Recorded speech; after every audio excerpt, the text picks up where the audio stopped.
Good evening, everybody.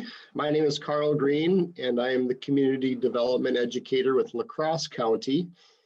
And I will try to talk about some of the housing, both issues and opportunities for Three Lakes. Housing is on just about every community's mind, I think, unless you have an overabundant supply of housing. And very few people that are wanting to purchase it, you're going to have a housing issue. Really what makes housing affordable is the supply of housing. And more often than not, and as a lakes community, you probably very well understand that it's the demand for housing that makes it expensive, and in particular, lake frontage homes are in very short supply, very high demand, and they are very expensive. That has an interesting impact, I believe, on the construction trade in your area, and it has an impact then coincidentally on the housing in your area. When we had asked in some of the focus groups, what does the housing in Three Lakes say about who we are, or what is it that you want to see in housing? It's really what does the housing in Three Lakes say about who we are as well as who we want to be. What it really, we heard is that people care about each other. They want their housing to be appropriate and affordable housing options for people regardless of their age, regardless of their income. That they care for the environment, that care is reflected by the design of materials for new residential construction, that there are starter homes for young people, and that existing homes are rehabbed when appropriate. Next slide, please. Some of the big ideas that we're going to be talking about are life cycle of housing. This is really this concept of having housing of different types, different qualities, different sizes that really fits different life cycles of people. Oftentimes what happens is we get a pretty standardized style and or size type of house, and that our communities get filled with that, and then people have to try to make that type of housing work for them. And so we're going to show some ideas of a variety of types of housing that meets different life cycles for people. We're also going to talk about infill development. The town of Three Lakes, as you probably know, is a 99 square mile area, and land availability probably isn't the issue, but land availability where it can be served by either a sewer and water district or some sort of connection that's close by is very difficult. And so we are focusing on the Three Lakes sewer and water sanitary district and looking at infill in that area. We're also going to be talking about some strategic partnerships that the Three Lakes area can try to engage in. We'll give you some examples of housing and housing styles and some types of resources that you could potentially connect in the near future. Next slide, please. So this slide helps to illustrate life cycle housing, and it really shows a variety of types of designs that help to take into account different life cycles that people might be in their in their stage of life. There's a lot of things associated with housing that we can control in regards to cost, and one of the probably biggest of those is size. If we can start to encourage and look at reasonable size development, and we're talking 750 to 1,000 square feet, what that does is it helps to meet many different life cycle stages for people.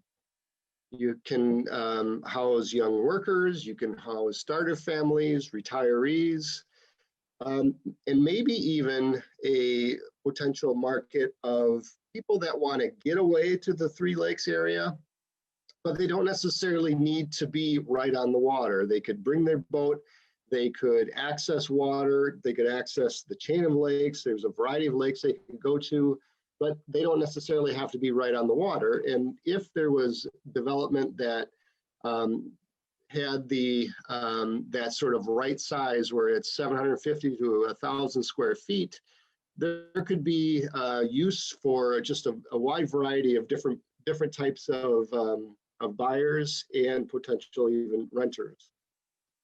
All communities should provide a variety of housing choices in order to meet the existing and future housing demands of its current residents and potential residents. And the life cycle housing assures that everyone who wants a place to live in Three Lakes can live in Three Lakes. Consider all the different types of housing and ownership options that different people need at different stages of their life. And work with major employers, lenders, realtors, and builders to identify future housing needs. So as I said when I started, we are really trying to focus some on the infill abilities of the Three Lakes Sanitary District. The map that is on the slide, which we can provide in a larger scale, obviously this is a little hard to read for many, but it illustrates the parcels that are considered residential parcels in the Three Lakes Sanitary District. And it puts a color to them based on the value of those parcels, based on their assessed value. In the Three Lakes Sanitary District, there are 287 residential parcels. Interestingly, 181 of the 287, or about 63%, either have no building on them, or they have a building that's under $10,000 in value.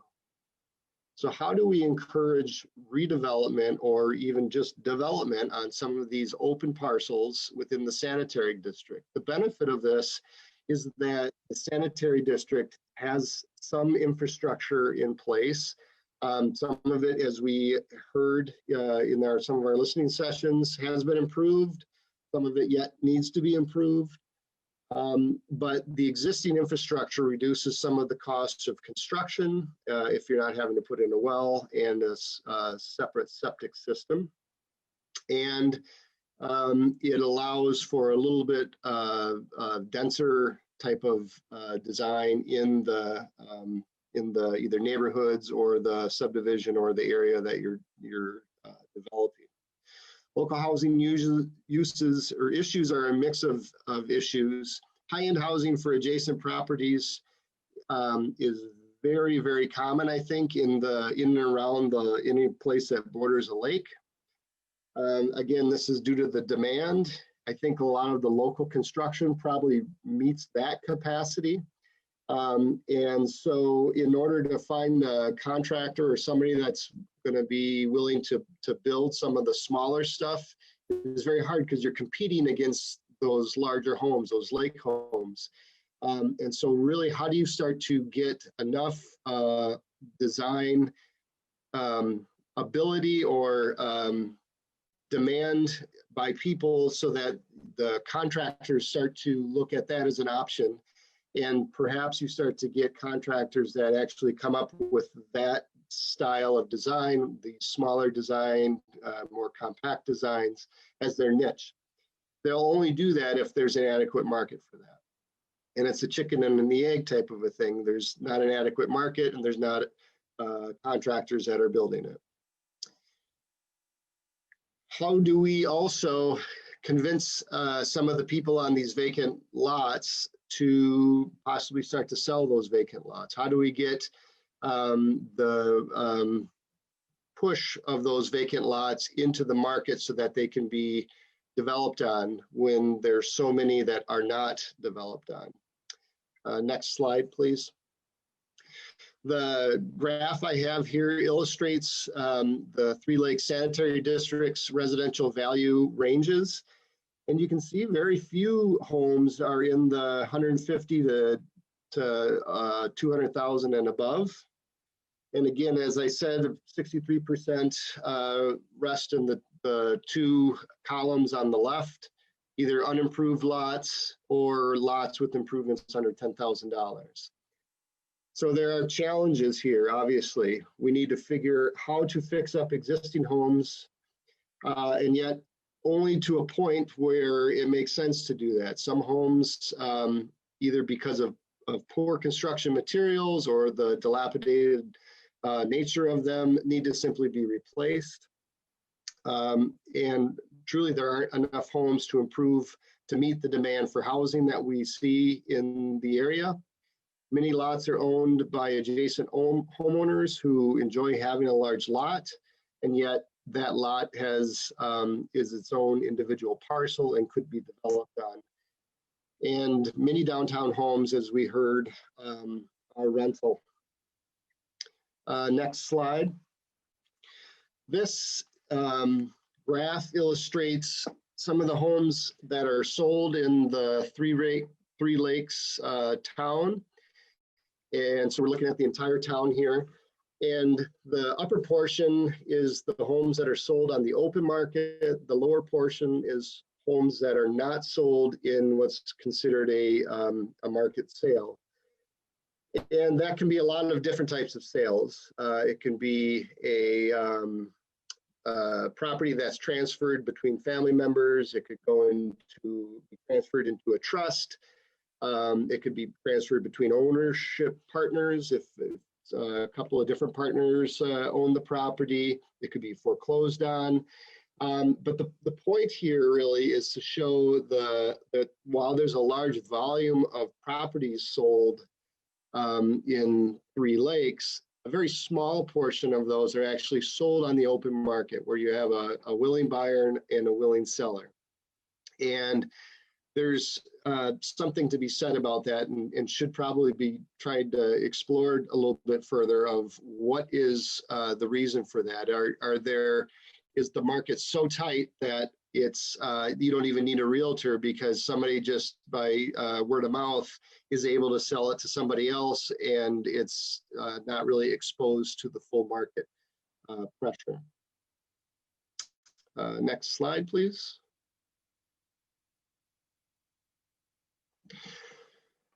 So we looked at Three Lakes, and we saw that there are actually, while there are challenges, there are also very many strengths.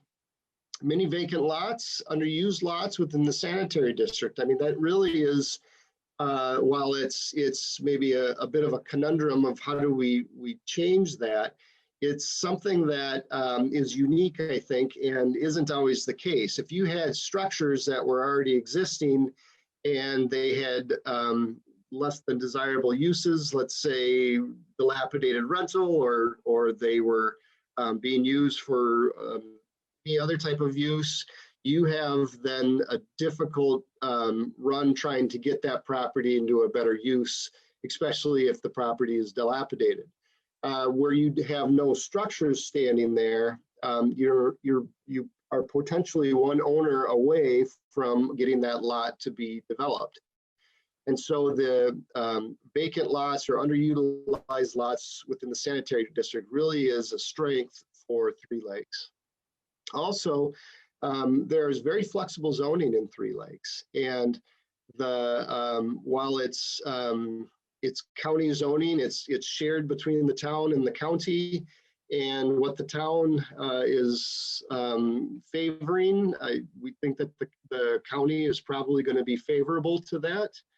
And so that flexible zoning will allow for different types of development and possibly unique uses that we're hopefully going to be proposing here in a second. There's also an active housing task force with relationships with developers. Oftentimes, they might not even have any sort of task force regarding housing, and those steps have already been met in Three Lakes. Three Lakes also has several property management companies, a desirable quality of life for incoming residents, and obviously your robust tourism. Some of the challenges that we've looked at and noticed: a lack of affordable long-term rentals, few available homes in the sanitary district. Again, it's sort of that other side of the coin of the vacant lots and underutilized lots. You need to capture available real estate. There's high cost of development outside of the sanitary district. Every home is going to need its own sanitary system and its own well. the lack of housing for seniors ready to downsize, little interest in small projects for regional developers, housing task force that needs more critical stakeholder participation, and a limited capacity of local builders. Next slide, please. So some of the strategic partnerships that Three Lakes could look at that would help to increase the capacity of the housing task force include town and county officials. Look at partnering with the Oneida County Economic Development Corporation, create a development authority possibly to help work on purchasing and redeveloping vacant land in the sanitary district as it becomes available. And as we say, as it becomes available, really the development authority could help to work on this, on the owners to help make that become available, to encourage them that there's a better use for these properties. They could host a developer roundtable to identify possible incentives for development and to continue to support and advocate flexible zoning and subdivision regulations to increase density where appropriate. While this is sort of it looks like Abbey Road cover from the Beatles album, it's actually kind of illustrates the styles and the different people that we're trying to meet with our housing uses. Skiers that are coming to the area, the workers from the cranberry bogs, just your average worker and your office worker. Next slide, please. So as vacant parcels become available in Three Lakes, it's important to make the most of these opportunities, particularly on lots that can support multifamily housing. And then in conjunction with the development authority, funds can be raised to recapture these parcels.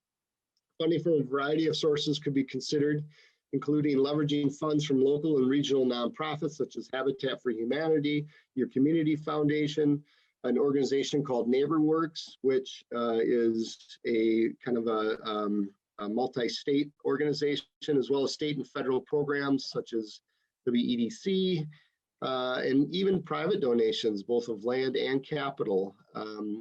Sometimes there can be quite a bit of success from people that are wanting and share that vision of getting more development in your community. Next slide, please. And then what we would recommend is to try to create opportunities where you subdivide and combine lots to create opportunities for that needed housing. The lot layout that's sort of in the middle bottom section of this illustrates a design style that allows for construction of larger homes, middle-sized homes, even smaller homes, and then it also shares some of the construction costs, which would be in this case a driveway in that back portion of the lot, and it sort of helps to share some of those expenses. Anytime that with construction you can share some of the expenses, again, if it's roofing walls, such as in townhomes, or in this illustration in the driveway, that helps to reduce that per unit cost, and it helps to provide a variety of sizes as well. Currently, zoning likely doesn't allow a lot to be divided as proposed, but if it were zoned multifamily or within one of the business districts, this could probably work as a condominium form of ownership. So that again would be something that you could potentially work with the Oneida County to see if there's any potential on changing zoning in some of these areas to allow this style of development. Next slide, please.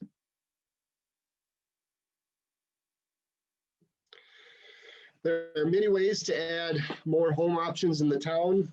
These cottages increase options for retired people, and they're more affordable. And cottage style developments such as this that we're illustrating in these two examples doesn't necessarily have to be, or excuse me, in the example on the left, it doesn't necessarily have to be just for retirees. This might be attractive housing, again, for young workers, for young families, and again, for those people that maybe want to purchase a place in the North Woods, but they don't want to pay lakefront property values for it. And the people that would live in a place like this would have the ability to come up, to utilize it. They could use any or access any of the lakes in the area, and yet they wouldn't be paying sort of that lakefront property value for that accessibility to the area.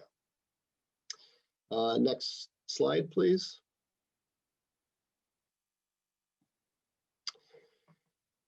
There are many ways to add a secondary home on an already developed lot.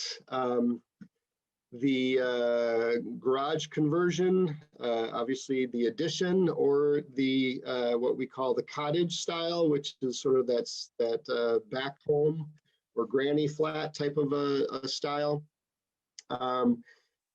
There is just a variety of opportunities in some of these smaller structures to create that housing, again, for that life cycle of people that are not necessarily looking for that home that they're going to raise all their kids in, but have either retired or just starting out, or are working on trying to find a new place that they could have as a home in the North Woods.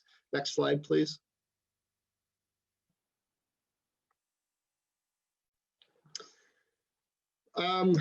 So earlier we showed a possible way to develop sites as a potential artisan cluster. Here's another option.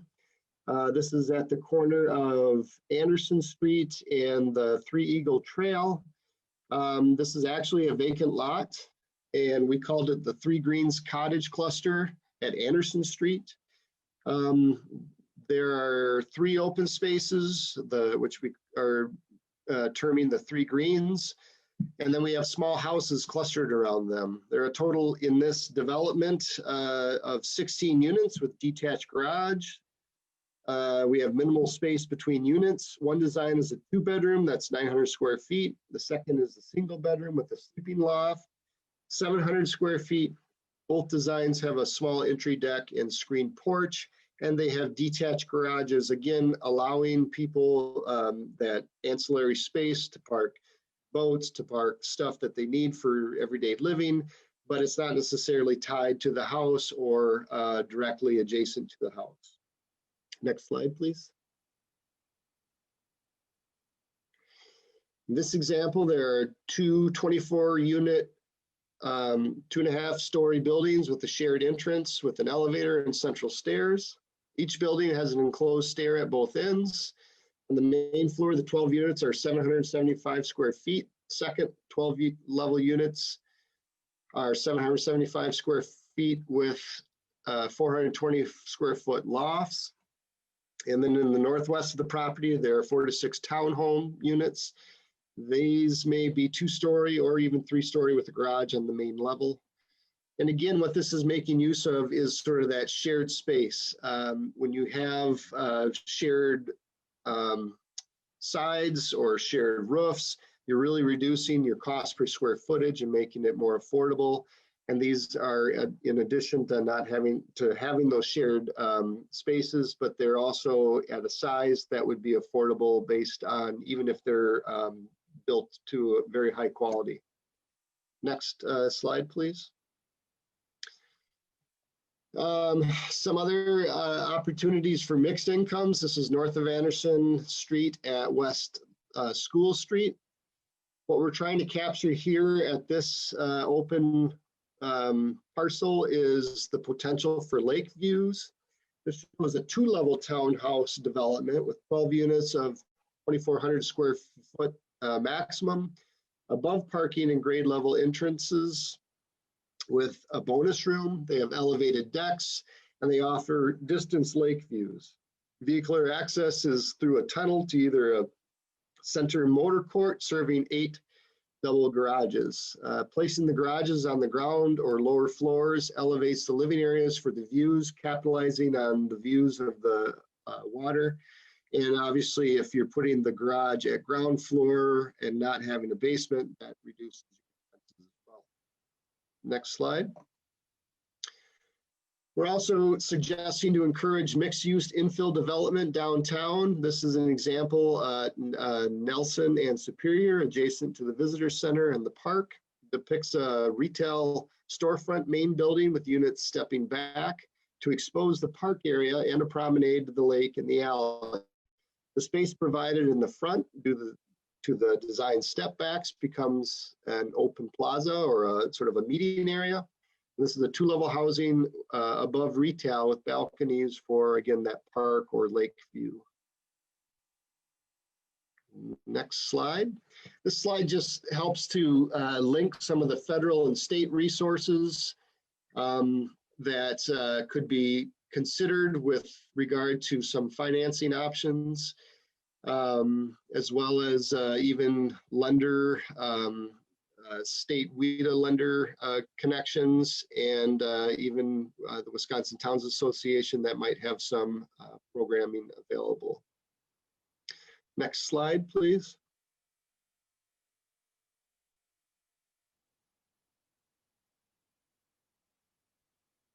And a couple of other regional, county, and local housing resources. Oneida County is a member of the North Central Wisconsin Regional Planning Commission. They have a wealth of data and plans at their fingertips and provide a variety of programs and services regarding economic development, comprehensive land use planning, and transportation ideas. Habitat for Humanity Northwoods Wisconsin is in this area and serves Oneida County. They provide homeownership opportunities for income qualified households who are unable to obtain traditional financing. They usually have some sort of partner households that require some form of sweat equity or assistance with their construction. And then the nonprofit NeighborWorks out of Green Bay, which is the local NeighborWorks. They primarily serve the greater Green Bay area, but could provide some services in the rest of the state, including Oneida County. They offer counseling and education services, homeownership lending, and can serve as a model for creative housing renovation and construction projects and partnerships. Regarding the county, the need for affordable workforce housing is obviously intertwined with economic development, and perhaps Oneida County Economic Development Corporation would have the potential to be a partner in some of the town level housing development efforts that you might embark on. UW Extension is obviously already partnering with the town on this design team effort, but should also be viewed as a resource partner as you move forward on the implementation efforts. Besides having a wealth of land-related information and maps available, Oneida County Planning and Zoning seems like a true partner for development in your town, valuing and relying very much on the town input for county zoning decisions on conditional use permits, variances, or zoning map amendments. This can lead us to believe that the projects that the town supports are going to be likely ultimately approved by the county, as they would be happy, hopefully, to work with the town on coordinating permitting, reviewing processes if the town were to adopt town level design ordinance, which the design team recommends that you consider.